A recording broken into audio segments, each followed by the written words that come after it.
कवि भवानी प्रसाद मिश्र की सन्नाटा। तो पहले अपना नाम बता दूं तुमको, फिर चुपके चुपके धाम बता दूं तुमको। तुम चौक नहीं पड़ना यदि धीरे धीरे मैं अपना कोई काम बता दूं तुमको। कुछ लोग भ्रांतिवश मुझे शांति कहते हैं, निस्तब्ध बताते हैं, कुछ चुप रहते हैं। मैं शांत नहीं, निस्तब्ध नहीं, तो क्या हूं? मैं मौन नहीं हूं, मुझ में स्वर रहते हैं।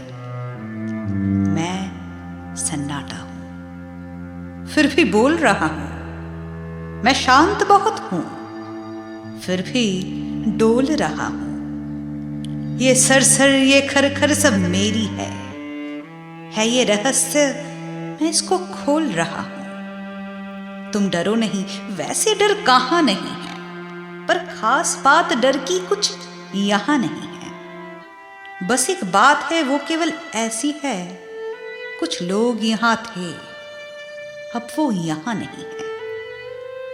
यहां बहुत दिन हुए थी एक रानी, इतिहास बताता नहीं उसकी कहानी।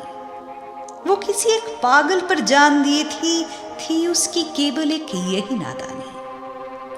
ये घाट नदी का जो अब टूट गया है, ये घाट नदी का जो अब फूट गया है, वो यहां बैठकर रोज रोज गाता था, अब यहां बैठना उसका छूट गया है। शाम हुए रानी खिड़की पर आती थी, पागल के गीतों को वो दोहराती। तब पागल आता और बजाता बंसी, रानी उसकी बंसी पर छुप छुप के गाती। एक दिन राजा ने उसे देखा, खिंच गई उसकी हृदय पर दुख की रेखा। वो भरा क्रोध में आया और रानी से उसने मांगा इन सब सांचों का लेखा जोखा। रानी बोली, पागल को जरा बुला दो। मैं पागल हूं राजा, तुम मुझे भुला दो।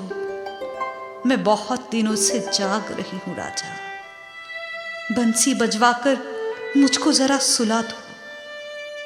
वो राजा था, वहां कोई खेल नहीं था, ऐसे जवाब से उसका कोई मेल नहीं था। रानी ऐसे बोली थी जैसे उस बड़े किले में कोई जेल नहीं था।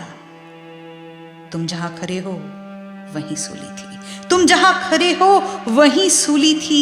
रानी की कोमल देह यहीं छूली थी। हाँ, पागल की भी यहीं, रानी की भी यहीं। राजा हंसकर बोला था, रानी तू भोली थी। किंतु नहीं, फिर भी राजा ने सुख जाना। हर जगह गूंजता था पागल का गाना। बीच बीच पर राजा तुम भूले थे, रानी का हंसकर सुन पड़ता था ये ताना। तब और बरस बीते, राजा भी बीते, रह गए किले के कमरे रीते रीते। तब मैं आई, कुछ मेरे साथी आए, अब सब मिलकर करते हैं मंजीते। पर कभी कभी जब वो पागल आ जाता है, लाता है रानी को यहां गा जाता है, तब मेरे उल्लू सांप गिरगिट पर एक अनजाना सा सकता सा छा जाता है, एक अनजाना सा सकता सा छा जाता है।